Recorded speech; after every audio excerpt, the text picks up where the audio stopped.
बच्चों, अब हम एक्सरसाइज 1.1 के 5वें क्वेश्चन पे आएंगे।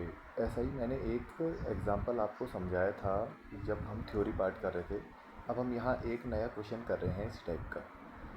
तो इसमें हमें ये बताना है कि जांच कीजिए कि किसी प्राकृत संख्या n के लिए 6 की पावर n अंक 0 पर समाप्त हो सकती है। हमें ये बताना है कि क्या ऐसा हो सकता है या नहीं। तो सबसे पहले आपको ये पता है कि 0 पर कौन सी संख्या समाप्त होगी। 0 पर समाप्त संख्या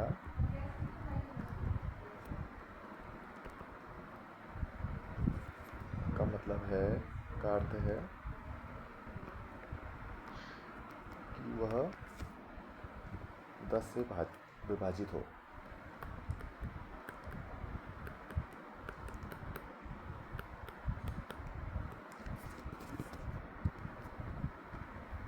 या तो 10 के हम जब अभाज्य गुणनखंड करेंगे या 2 व 5 दोनों उसके गुणनखंड हों। अभाज्य वेक्टर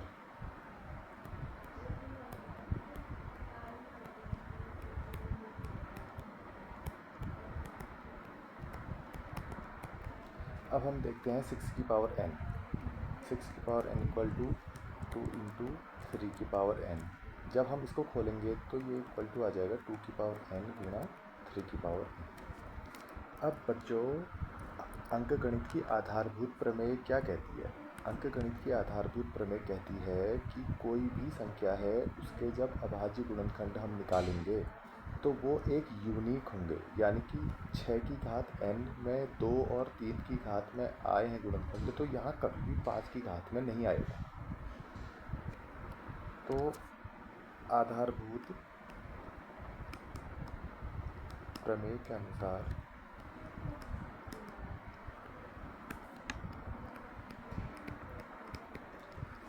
गुणनखंड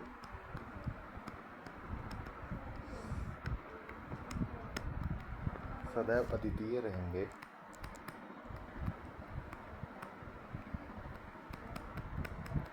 अतः 6 की घात n में कभी भी 2 गुणा 5 का गुणनखंड रूप नहीं आएगा।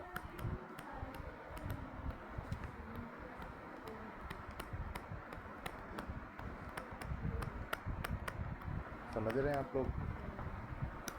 ये देखिए, यहाँ पर को 6 की घात n के हमने गुणनखंड जब निकाले तो 2 गुणा 3 की घात n यानी कि 2 की घात n गुणा 3 की घात n आए हैं।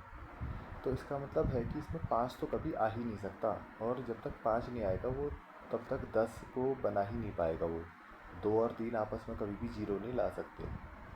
तो इस वजह से इम्प्लाइज दैट 6 की पावर n में किसी भी n के लिए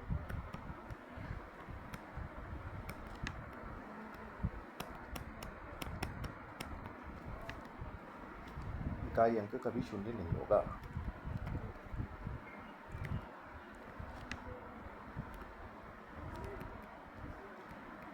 नहीं होगा। यही हमें बताना था कि जांच करनी थी, तो हमने बता दिया कि ऐसा संभव नहीं है। देखिए, 0 पर समाप्त संख्या का अर्थ क्या होता है कि वो 10 से विभाजित है। जैसे 10 है, 20 है, 30 है, जो भी होगा वो 10 से भाग जरूर जाएगा। 10 से भाग जाने का मतलब है कि वो 2 और 5 दोनों उसके अभाज्य गुणनखंड होंगे, क्योंकि 10 का मतलब ही है 2 गुणा 5 बराबर 10। समझ रहे हैं आप लोग? 2 गुणा 5 ही तो 10 है। तो ये तो पूरा उसमें आना ही चाहिए।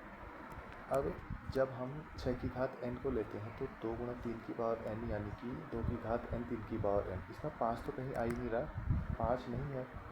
तो 5 नहीं है तो आधारभूत प्रमेय कहती है कि गुणनखंड हमेशा अद्वितीय रहते हैं, वो बदल नहीं सकते। हमें कोई केस ऐसा मिलेगा ही नहीं कि 6 की घात n में 5 भी गुणनखंड आ जाए।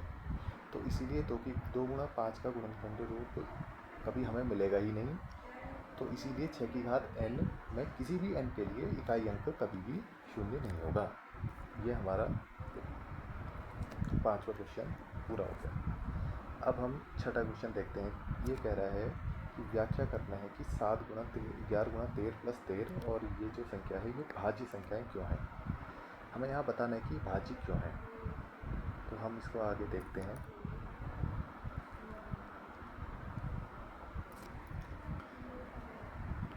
सात गुणा 11 गुणा 13 प्लस 13 भाज्य संख्या का क्या मतलब है। भाज्य संख्या का मतलब है कि वो उसका कोई फैक्टर होगा जो अपनी संख्या और एक के अलावा होगा, जो एक पूरी संख्या बनेगी और इसका जो फैक्टर होगा वो इसके और एक के अलावा भी कोई होगा, यानी कि वो प्राइम नंबर नहीं होना चाहिए। तो देखिए हम यहाँ पर तो 13 को कॉमन लेंगे एक बार। तो 13 को कॉमन लेंगे तो 7 गुणा 11। अब यहाँ पर 13 कॉमन ले लिया तो ये तो बाहर आ गया, तो ये ख़त्म प्लस 1 ये आ गया। तो 13 इंटू, अब ये 11 7 से 77 प्लस 1 78। अब आप ये देख सकते हो कि इसमें इसका एक गुणनखंड तो 13 आ रहा है। ऐसे ही जब 78 को करोगे तो इसके भी कई सारे गुणनखंड आ जाएंगे। इसका मतलब है कि जब इन दोनों को गुणा करके जो नंबर आएगा वो 13 से भी डिवाइड होगा और 78 के जितने भी फैक्टर हैं उनसे भी डिवाइड होगा। तो क्योंकि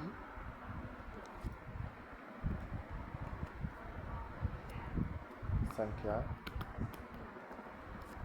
13 गुणा 78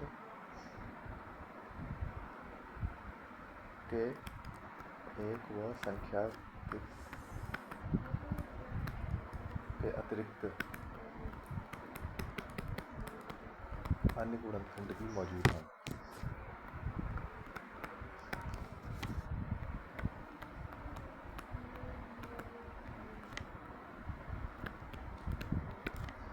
जैसे 13 का एक गुणनखंड है,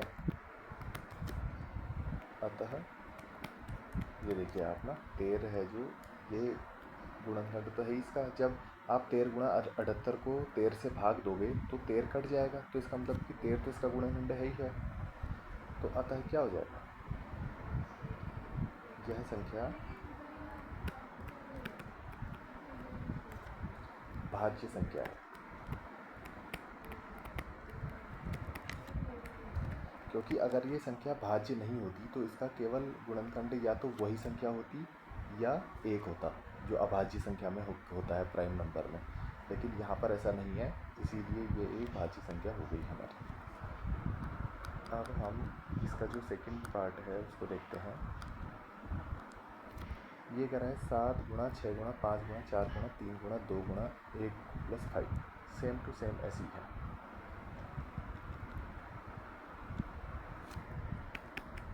7 6 5 4 3 2 1 प्लस 5।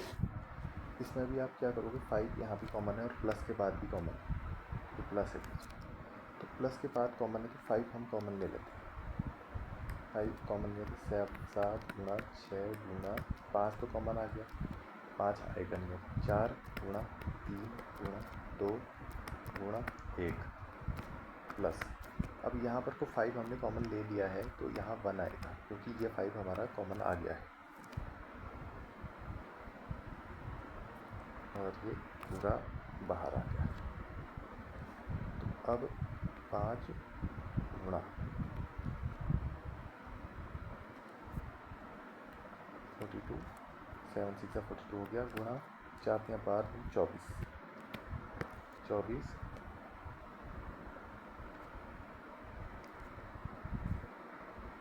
प्लस 1 ये आ गया। 42 इंटू 24, 24 टू जा 48 का 4, 24 4 में 96 प्लस 4 100 ये आ गया ना। तो 5 गुणा 1008 प्लस 1, 5 गुणा 1009। अब क्योंकि अब देखो इस पूरी संख्या में 5 एक नंबर है, प्राइम नंबर, जो इससे गुणा हो रहा है, यानी कि इसका एक फैक्टर है पूरी संख्या का। जब आप इसको पूरा मल्टीप्लाई करके एक बड़ी संख्या निकालोगे 5045, तो 5045 का एक फैक्टर तो 5 है ही है, क्योंकि पूरी संख्या का एक गुणनखंड 5 है, जो एक एवं स्वयं संख्या के अतिरिक्त प्राप्त होता है।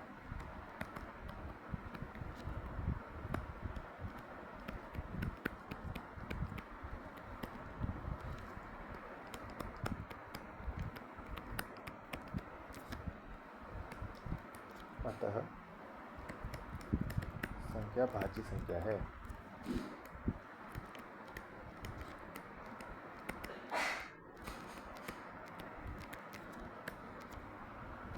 क्योंकि 5 से इसको जब भाग देंगे तो ये पूरी तरह 5 कट जाएगा।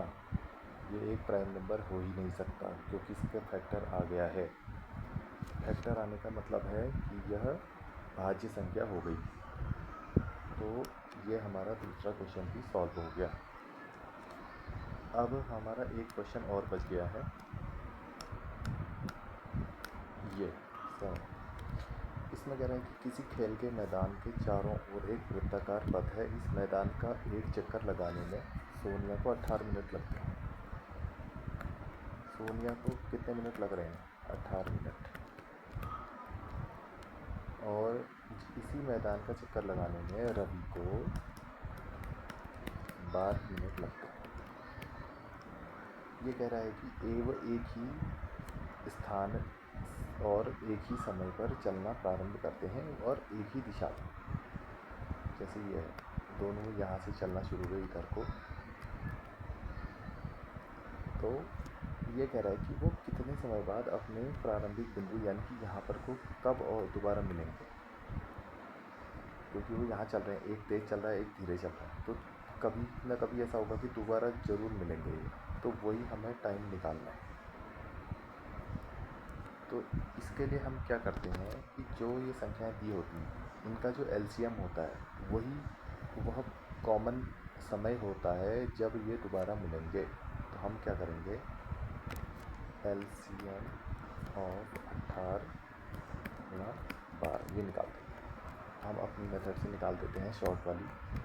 12 2 9 जा 18, 2 6 जा 12, 2 3 जा 6, 9 ऐसे ही आ जाएगा।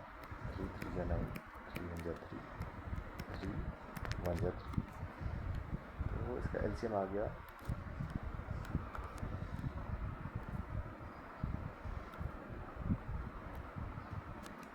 2 इंटू 2 इंटू 3 इंटू 3, यानी कि 9 3 9 18 36 मिनट। इसका मतलब है कि 36 मिनट बाद ये दोनों फिर से आपस में मिल जाएंगे। ये आप ऐसे भी देख सकते हो, एक 18 मिनट में पूरा राउंड निकाल रहा है, तो 18 मिनट में इसने पूरा घूम गया ऐसे ही। उसके बाद दूसरा राउंड ये 36 मिनट में फिर पहुंच जाएगा यहीं पर। अब जो 12 मिनट वाला है वो 12 मिनट में पहला राउंड घूम लेगा, दूसरा राउंड वो 24 मिनट में पूरा कर लेगा, तीसरा राउंड वो 36 मिनट में पूरा करेगा। तो इसका मतलब है कि 12 मिनट वाले ने 3 राउंड पूरे कर लिए और 18 मिनट वाले ने 2 राउंड पूरे किए, लेकिन वो एक ही बिंदु पर मिल गए। तो वही हमारा 36 मिनट आया है। तो वो 36 मिनट में दोबारा मिलेंगे। तो ये इस प्रश्नावली का अंतिम प्रश्न था। अब हम अगली प्रश्नावली में जाएंगे। तब तक आप इन सभी क्वेश्चन को सॉल्व करो, आपको आराम से समझ में आ जाएगा अब ये। और वीडियोस पसंद आए तो उन्हें लाइक कीजिए, सब्सक्राइब कीजिए। फिर हम अगले चैप्टर में मिलते हैं आपसे। Thank you.